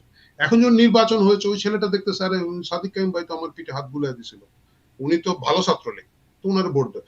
ছাত্র দলের যে ছেলেটা আসছে আবিদ চিন্তা করছে ও তো কে, ওরা তো চিনি না। কারণ আবিদরে তো হল থেকে পিটিয়ে বের করে দেওয়া হয়েছে ধরেন আর 5 বছর আগে। আবিদ নিজে বলেছে এটা 4 বছর আগে সে আর হলে টিকতে পারে নাই, তো তার সাথে পরিচিতি নাই, তো ওকে যেতে হচ্ছে একবার ফ্রেশ নতুন লিডার হিসেবে। এই অনেকগুলো কারণ আছে এটার পিছনে। কিন্তু আপনি বলছিলেন যে তো শিবিরকে চ্যালেঞ্জ করার মতো তার সংগঠন নাই। ধরেন মানে এমন যদি হতো ভোট খুব অল্প ভোটে আসলে জয় হচ্ছে বা খুব ভোট পড়ছে না, তেমন তো না। চিত্রটা দেখা যাচ্ছে ভালো ভোট পড়ছে। এবং দেখছিলাম ডাকসু বা জাকসু নির্বাচনের পরে কোনো একটা মানে স্ট্যাটিস্টিক্স দেখছিলাম যে আগের অনেক ভোটের চাইতেই বেশি ভোট পড়েছে সেই নির্বাচনে। তো ভোট তো পড়ছে, এমন তো না যে শুধু চ্যালেঞ্জ করার কেউ নাই বলে শিবির যেতে যাচ্ছে, অনেক ভোট পেয়ে যাচ্ছে তো তারা। হ্যাঁ, এই তো আপনি যখন চ্যালেঞ্জ করা না থাকবে তখন তো একটা পার্টি মানে আরেক আপনাকে তো ভোটারের সামনে একটা বিকল্প দিতে হবে।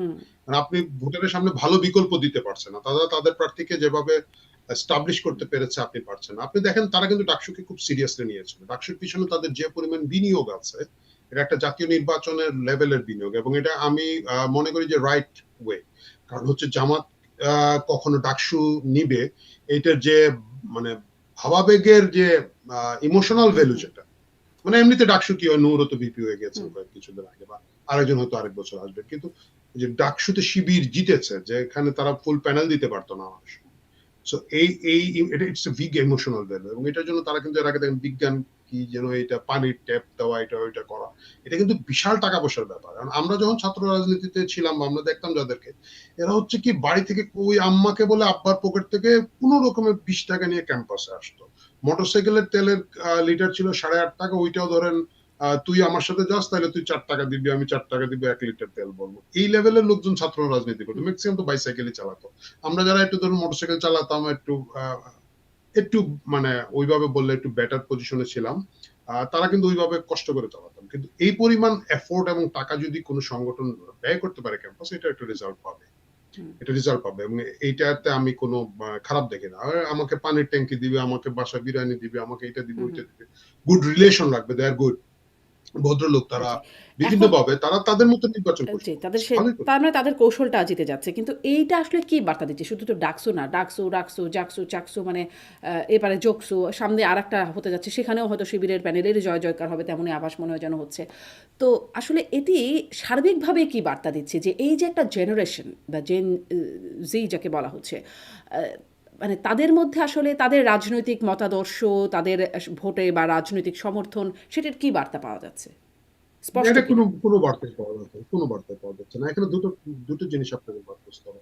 এর আগে ধর 90 দশক পর্যন্ত যখন এই ক্যাম্পাসগুলোতে শিবির পারতো না, মানে মানে চট্টগ্রাম বিশ্ববিদ্যালয় বা রাজশাহী বিশ্ববিদ্যালয় কিছুটা ছিল, তারা চিটাগাং ইউনিভার্সিটি খুব স্ট্রং ছিল, বাকি জায়গাগুলোতে তারা পারতো না। কারণ কি জানেন, তখন একটা বড় কারণ হচ্ছে যে শ্রেণী থেকে স্টুডেন্টরা ওইখানে যেত, মধ্যবিত্ত উচ্চ মধ্যবিত্ত লোকজন, এরাই কিন্তু মানে তখন একটা প্রেস্টিজিয়াস ব্যাপার ছিল ঢাকা বিশ্ববিদ্যালয়ের পর বা এই প্রাইভেট বিশ্ববিদ্যালয় পাবলিক বিশ্ববিদ্যালয়ের পর।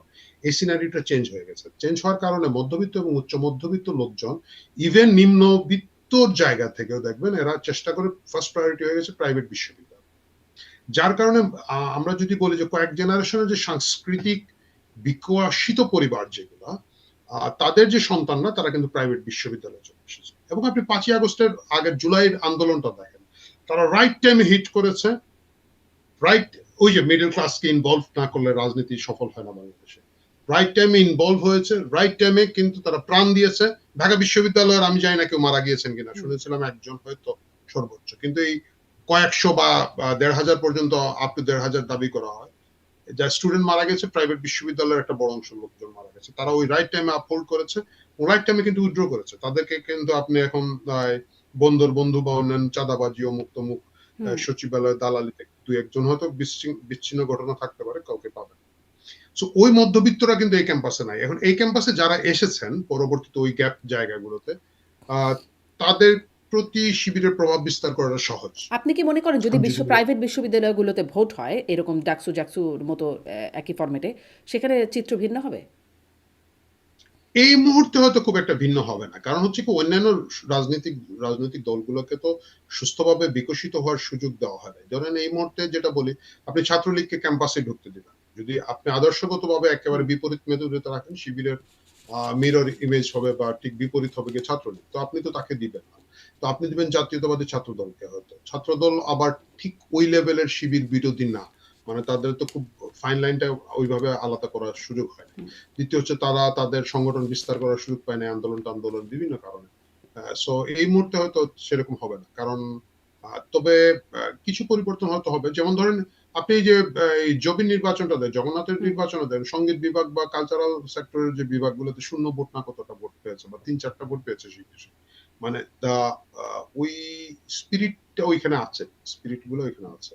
কিন্তু এটাকে গুছিয়ে আনতে হয়। মানুষের মনে বিভিন্ন ধরনের আবেগ থাকে, তো এটাকে গুছিয়ে আনার মতো যে সাংগঠনিক ক্যাপাসিটি দরকার, এবং সেটা শুধু সাংগঠনিক ক্যাপাসিটি বলতে শুধুমাত্র সাংগঠনিক না, এটার পিছনে রিসোর্স ডেভেলপ করতে, এবং কমিউনিকেশন চ্যানেল ডেভেলপ করতে, কমিউনিকেশন ডিপ্লয় করতে হয়, আপনাকে বিভিন্ন ধরনের বাজেট দিতে হয়, ইনভলভমেন্টের জায়গা তৈরি করতে হয় মানুষের সাথে। এই এফোর্টটা অন্যান্য ছাত্র সংগঠনের এই মুহূর্তে নাই, বাট এটা আসবে। আর এটা জেনারেশন টু জেনারেশন চেঞ্জ হয়। আমাদের সময় আপনি যে কোনো একেবারে গ্রামের একটা কলেজে গিয়ে ছাত্রদল সিঙ্গেল প্যানেল দিলে অলমোস্ট ফুল প্যানেল বেরিয়ে এসছে। মানে তখন আপনি দেখেন ডাকসু, রাকসু, ইকসু, ঢাকা মেডিকেল, চট্টগ্রাম বিশ্ববিদ্যালয়, অবশ্য আমরা ছাত্রদলের এজিএস ছিল, মানে তখনকার সব পাবলিক বিশ্ববিদ্যালয়গুলো ছাত্রদল ছিল, এবং গ্রামের কলেজ পর্যন্ত ছাত্রদল ছিল, কিন্তু ওই জেনারেশন তো নাই। তো এটা জেনারেশনের আগে আপনি যদি 70 আমি ওই দশকে প্রশ্ন করছিলাম যে জেনারেশনে কি কোনো প্রভাব পড়েছে কিনা আসলে রাজনৈতিক চিন্তা বা রাজনৈতিক সমর্থনের মতাদর্শে একটা প্রভাব পড়েছে কিনা, এই কারণ এরা তো আবার এরাও তো জাতীয় নির্বাচনেও ভোট দেবে, মানে সামনে একদমই 1 মাস পরে জাতীয় নির্বাচনে এরাও ভোটার, এদের পরিবার আসলে এরাই বাংলাদেশের মানুষ, সবাই আমরাই। তো সেটি আসলে কি বার্তা দিচ্ছে? যদিও গণমাধ্যমের দিকে তাকালে বিভিন্ন জরিপ দেখলে একদম মানে মনে হচ্ছে একদম তারেক রহমান প্রধানমন্ত্রী ইতিমধ্যে হয়ে গেছেন, বিএনপি জিতে গেছে, কিন্তু এটিকে একটা শঙ্কার কারণ বিএনপির জন্য কি না এই বার্তাটি? কি মনে হয়? এটা আসলে বলা মুশকিল। আমার ধারণা যেটা হচ্ছে যে বাংলাদেশে বিশেষ করে বিগত 2-3টা নির্বাচনে যারা ভোট দেন নাই, এই তরুণ সমাজ কোন দিকে যে ভোট দেবেন এটা বলা মুশকিল। কিন্তু আমি এটা মনে করি যে 1 বছর আগের অবস্থায় জামাত এখন না। ধরেন 1 বছর আগে যদি নির্বাচন হতো, আমার কাছে এক ধরনের আশঙ্কা ছিল যে জামাত ক্ষমতায় চলে আসতে পারে। আমার কাছে মনে হচ্ছে যে তারেক রহমান আসার পরে এই পরিস্থিতির বেশ পরিবর্তন হয়েছে। দ্বিতীয় হচ্ছে তবুও তো জোকসো বেগম খালেদা নির্বাচনে কোনো জিয়া। প্রভাব পড়লো না, জি, মানে আমি তারেক বুঝি নাই রহমান কথাটা। এসেও তো জগন্নাথ বিশ্ববিদ্যালয় নির্বাচনে কোনো প্রভাব পড়লো না, পড়তে না, তো না, পারতো। সেটা তো আপনি বিশ্ববিদ্যালয় ক্যাম্পাসের যদি ওইটা ধরেন, আমি যেটাতে ছিলাম 70 দশকের ছাত্র ইউনিয়ন তো সবগুলো ক্যাম্পাসে আইদার মেনন গ্রুপ নাহলে মতিয়া গ্রুপের লোকজন বিপিজিএস হতেন। বা আপনি যদি ধরেন জাসদের পরে বাসদ, এই যে মাহমুদুর রহমান মান্না চট্টগ্রাম বিশ্ববিদ্যালয়ে জিএস ছিলেন, ঢাকা বিশ্ববিদ্যালয়ে এসে আবার বোধহয় জিএস এবং ভিপি দুটোই হয়েছিল। তো তখন তো জাসদ বাসদের জয় জয়কার, এর আগে ছাত্র ইউনিয়ন জয় জয়কার। তো জাতীয় নির্বাচনের কি কোনো প্রভাব কখনো পড়তে দেখেছেন? সেটা হয় না। সেটা একমাত্র বিএনপিতেই হয়েছিল 91-এ হয়েছিল যে 90-এর তরুণ সমাজ অনেকটা একাট্টা হয়ে বিএনপির পক্ষে ছিল, এবং এটা হওয়ার পিছনে আবার আওয়ামী লীগেরও কিছু দোষ ছিল, তারা অনেক আত্মবিশ্বাসী ছিল। এবার বিএনপি আত্মবিশ্বাসী, কিন্তু এর বিপরীতে জামাত ইসলাম ওই আগেরটা ধরে রাখতে পারছে বলে মনে আমি হচ্ছে। আসলে এই বিশেষ প্রশ্ন করে এই এই যে কারণে করছিলাম যে জামাত। আপনি যে উদাহরণ দিচ্ছেন যে মাহমুদুর রহমান মান্না, তার উদাহরণ দিচ্ছেন বারজিৎ, সেখানে হচ্ছে একটা প্যানেলের একটা কয়েকজন সদস্য বা একজন সদস্য, দুইজন সদস্য, একদম পুরো প্যানেল জুড়ে একটা না, একের পর এক সব বিশ্ববিদ্যালয়, মানে তখন তাই ছিল। সব যখন বিশ্ববিদ্যালয় জাসদ ছিল? বাসদের সব যুগ ছিল, বিশ্ববিদ্যালয়ে কি এরকম হয়েছে? অলমোস্ট সবগুলো বিশ্ববিদ্যালয় তারাই ছিল। এর আগে যখন আপনি ছাত্র ইউনিয়নে যান, তখনও তাই ছিল। কিন্তু তারপরে কোন নির্বাচনে এটার খুব একটা বড় এফেক্ট পড়ে না। আচ্ছা, মানে এই ট্রেন্ড তো আসলে কখনো দেখা না যে বিশ্ববিদ্যালয় বাংলাদেশের সবগুলো বিশ্ববিদ্যালয় এরকম শিবিরের এটা জয়-জয়কার, একবারই যার হয়েছে, কারণে বিশেষ যেটা করে ধরেন প্রশ্নটা আসছে। এটা 91 এ নির্বাচন হয়েছে। 90 তে ছাত্রদল জেতার পরে সারা বাংলাদেশে 91 এ নির্বাচন হয়েছে, এবং এইটা হয়তো আমি মনে করি যে ওই একই ধারা ছিল বলে, মানে হুম, তরুণদের মধ্যে জনপ্রিয় হয়েছিলেন খালেদা জিয়া, ওই যে আপোষহীন হুম, নেত্রী হিসাবে 86 সালে নির্বাচন বয়কট করার কারণে তার যে ইমেজ তৈরি হয়েছিল, এবং আওয়ামী লীগের অনেক মানে ভুল ত্রুটি ছিল ওই সময়। আওয়ামী লীগ অনেক বেশি আত্মবিশ্বাসী ছিল, মানে এরকম আমরা শুনেছি যে তারা মন্ত্রিসভা গঠন হুম, করে হুম, ফেলছে। হুম। পাবলিক আসলে এগুলো পছন্দ করে। তো এই জিনিসটা বিএনপির মধ্যে প্রথমে ছিল, বাট এখন একটু কম মনে হচ্ছে। আবার একই জিনিস আওয়ামী লীগ, সরি, জামাতে ইসলামের মধ্যে প্রথমে খুব বেশি ছিল। এখন মনে হচ্ছে যে একটু তারাও ভাবছেন কি অবস্থা। কিন্তু পপুলারিটির জায়গায় জামাত একটা ভালো জায়গায় চলে গিয়েছিল, বিশেষ করে প্রথম দিকে বিএনপি কে তারা যেভাবে দোষারোপ করেছেন, চাঁদাবাজি, হুম, টেম্পু স্ট্যান্ডের দল, আরো কি কি যেন এরকম 10% দল, এসব বিভিন্ন জিনিস, চাঁদা হুম, তুলে পল্টনে চলে যায়, লন্ডনে, এইসব স্লোগান টোগান বেশ পপুলার করেছিল ওরা। হুম, হুম। কিন্তু এখন মনে হচ্ছে যে যত দিন পরিস্থিতি যাচ্ছে বদলেছে। জামাত ধরেন এখন সেটা এইবারে পারছে না। কিন্তু তাদের বিভিন্ন কারণ আছে। নতুন একটা সিস্টেম যে প্রবাসীরাও এবারে ভোট দিতে পারবেন। আপনিও প্রবাসী আছেন, আমিও প্রবাসী আছি। কি মনে হয় প্রবাসীদের ভোট আসলে কিরকম যাবে?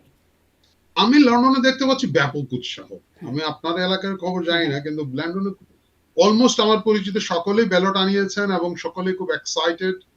সকলেই ভোট দিতে চান, কেউ কেউ দিয়ে দিচ্ছেন, হুম। কেউ দিচ্ছেন, কেউ একটু অপেক্ষা করছেন স্বতন্ত্র, তাদের আসনে হয়তো স্বতন্ত্র প্রার্থী কে দাঁড়াবেন, উনি কি মার্কা পান এটা দেখার জন্য হুম। এইরকম লোকজন মানে ওই আছেন। যে ভোট মানে আমি বয়কট বা বর্জনের যে গতকালকে আমার আহ্বান সাথে আওয়ামী লীগ করছে। দুজনের দেখা হচ্ছে, হ্যাঁ। রবিন ফারহানার ভোটার। হুম, হুম, ওনারা যেহেতু মার্কা পণ্যে ভোট দেন, ওনারা খুব এক্সাইটেড যে ভাই এটা কি হাঁস মার্কা হবে।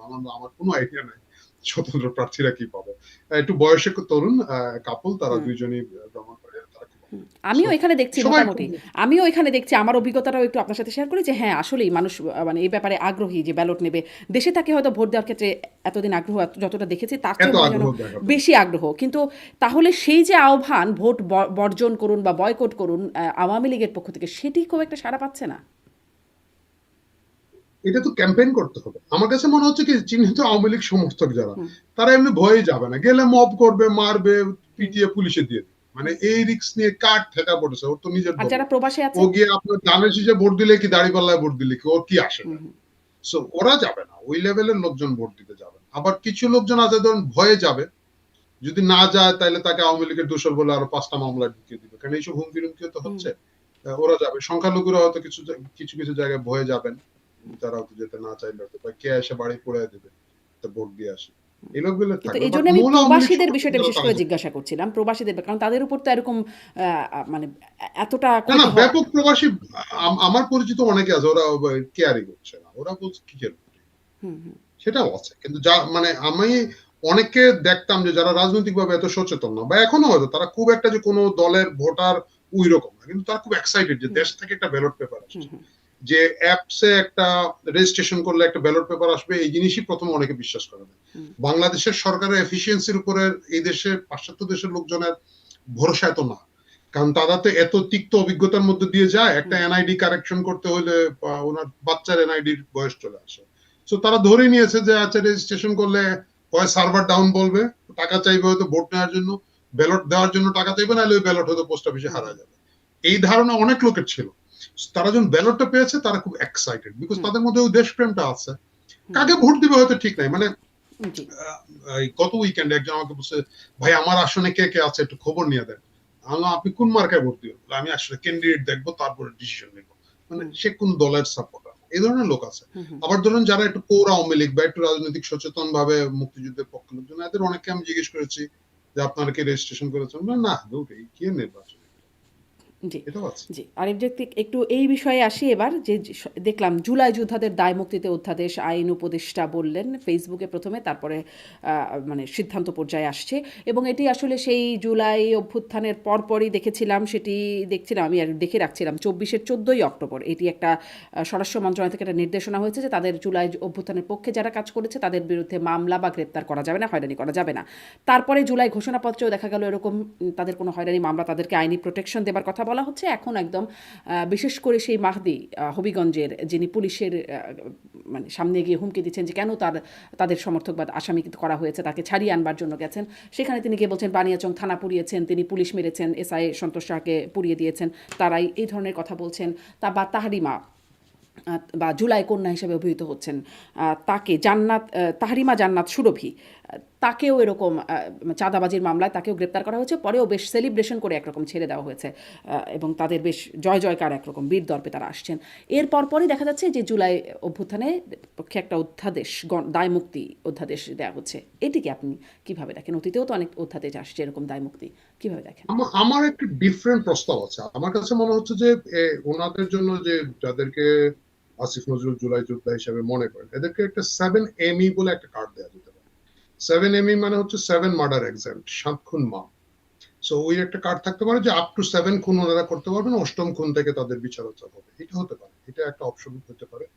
আর আরেকটা হতে পারে যে যদি ঘটনা মানে জুলাই আন্দোলনের কারণে যেটা হয়েছে up to 5th of August, এই সময়ের জন্য যে কোনো ভাঙচুরের দায়িত্ব থেকে তারা বাদ যাবেন। সেটা সেটা সেটা খুব স্বাভাবিক। সেটা কোনো কোনো আন্দোলনে হয় না। কোনো আন্দোলনের পরে এইসব ভাঙচুরের কোনো বিচার আচার হয় না। কিন্তু মুশকিলটা হচ্ছে কোথায়? মুশকিলটা হচ্ছে গণ আন্দোলন, ভাঙচুর বা এই সংক্রান্ত কাহিনী। আপনার বেশ কিছু ফৌজদারি অপরাধ ঘটেছে। জাতিসংঘ বলছে যে প্রায় 1,500 লোক মারা গিয়েছেন জুলাই আগস্টের টোটাল ঘটনাচক্রে। এর মধ্যে সরকার 5ই আগস্ট পর্যন্ত যে হিসাবটা করেছেন, বা সরকার যে হিসাব করেছেন, এটা 865 জন। কিছু বোধহয় কমেছেন, কিছু ফেরত এসেছেন শহীদ হওয়ার পর থেকে। তারপর আমরা ধরলাম 850। এখন প্রশ্নটা থাকে, তাইলে 1500 যদি হয়, এই 850 হলে বাকি লোকজন কোথায়? বাকি যে এই আরো যে লোকজন থাকে প্রায় সমান, তাই না? মানে আপনি যদি 1400 ধরেন বলছে জাতিসংঘ। 750, হ্যাঁ 650 লোক এইখানে যদি যে থাকে, তাহলে বাকি লোকজনকে কে মেরেছে? এগুলো কিন্তু ফৌজদারি অপরাধ এবং এগুলোর বিচার হবে। মানে এটা আপনি যতই কিছু করেন বিচার হবে। কারণ কি, যেমন ধরেন আপনি শেখ রাসেলকে মেরেছে, এখন শেখ রাসেলকে মেরেছে, এটা তো আপনি অধ্যাদেশ দিয়ে বন্ধ করে দিয়েছেন, এটা বিচার হবে না। কিন্তু এটা শেখ রাসেল তো মাফ করে যায়। সুতরাং একটা সময় তো এসে সেই অধ্যাদেশ বলেন, সেই সংশোধনী বলেন, সব বাতিল করে দিয়ে তাদের বিচার হয়েছে। বিচার হয়েছে না? ফৌজদারি অপরাধ একবার করে ফেললে এটা বিচার হবে। মানে এই যে মাহদি বা যিনি পুলিশকে পুড়িয়ে মেরে ফেলেছেন, কোনো একদিন তার এটা বিচার হবে এবং তখন এইসব অধ্যাদেশ টিকবে না। আর এর আগ পর্যন্ত যতদিন তারা ক্ষমতা থাকবেন ততদিন অধ্যাদেশই লাগবে না। মানে ততদিন ইচ্ছা মতো খুন করবেন। 7ME কার্ড নিতেই পারেন, 7 খুন মাফ, 7 মার্ডার এক্সাম্পট। এটা বিবেচনা করে তারা করতে পারে। এটা বাংলাদেশের কালচার ভাই, এটা বলে লাভ নেই। জি, অনেক ধন্যবাদ। মানে সেই বাংলাদেশের কালচারেরই একটা পরিবর্তন হয়তো কখনো আশা করা হয়েছিল, কিন্তু সেটির কোনো পরিবর্তন দেখা যাচ্ছে কিনা সেই প্রশ্নটা কে বারবার আশা বারবার। করেছিল আমি জানি না সামনে। মানে আমি কাউকে দেখিনি আশা করতে। তখন এটা ছিলই ক্ষমতার লড়াই, যে আমরা ওরা 17 বছর অনেক কিছু করেছে, ওইটাকে বাদ দিয়ে আমরা ক্ষমতায় যাবো, আমরা খাবো, আমরা ক্ষুধার্ত। এটাই ফাইট ছিল, এর বাইরে কিছু ফাইট না। এটা ধরেন ওই মুঘল আমল থেকে হয়, ভাই ভাইয়ের গলা কেটে ফেলেছিল কিন্তু মুঘল আমলে। ধরেন মানে আমরা রাস্তায় যাদের যারা নেমেছিল তারা কি আসলে ক্ষমতায় যাবার একদম মানে প্রত্যন্ত জায়গা থেকে বা বিশ্ববিদ্যালয়ে যে শিক্ষার্থীরা নেমেছিল তার কি আসলে ক্ষমতার খুব যাওয়ার না সুযোগ না ছিল? না, তারা সেই জন্য যায় নাই। তারা তো শুনেন, আমরা তো সেই জনগণ, আমরা তো প্রতিবারই এইভাবে প্রতারিত হই, এটাই তাই না? বলছিলাম। ধরেন আমি যদি নিজের কথা বলি, এরশাদ বিরোধী আন্দোলনে ইভেন স্কুল জীবনে আমাকে পুলিশ ধরে নিয়ে লকআপে রেখে পিটিয়েছে। মানে চালান করে নাই, স্কুল স্টুডেন্ট ছিলাম। পরবর্তীতে যাই হোক, আমার এক আত্মীয় ছিলেন বড় অফিসার, উনি ফোন টোন করে আমাকে লকআপ থেকে বের করে দিয়েছেন। তো সেই এরশাদের বিরোধী যে আন্দোলনটা আমরা স্কুল জীবনেই করেছি ধরেন, সেই এরশাদকে নিয়ে কি আমি দেখি নাই যে শেখ হাসিনা এবং খালেদা জিয়া, যাদেরকে আমরা নেত্রী মানলাম, তাদের টানাটানি কার জোটে নিয়ে আসবেন, এই টানাটানিটা দেখেছি। তো ওইটার জন্য তো আমি মার খাই না। আমি তো মার খেয়েছি, অনেকে তো প্রাণ দিয়েছে। হুম হুম, সো এইটা বলে লাভ নাই। আমরা সাধারণ লোকজন সবসময় কিছু না কিছু আশা করি। সেটাই সেটাই সেটার আমরা যারা কথাই একটু বলছিলাম। বয়স্ক হয়ে গেছি, আমরা জানি যে এটা আসলে কিছু না, এটা ক্ষমতার লড়াই। যারা তরুণ, আমরাও তরুণ সমাজ থাকতে বুঝি না, এরাও তরুণ অবস্থায় ভালো কিছু আশা করেছে। এটা স্বাভাবিক, তারুণ্যের ধর্ম এটা। অনেক ধন্যবাদ আরিফ জেকপিক, অনেকটা সময় কথা বললাম আপনার সাথে। অনেক ধন্যবাদ যুক্ত হবার জন্য। আপনাকে অনেক ধন্যবাদ, অনেকদিন পরে কথা হবে। অনেক ধন্যবাদ দর্শক এতক্ষণ সাথে থাকার জন্য।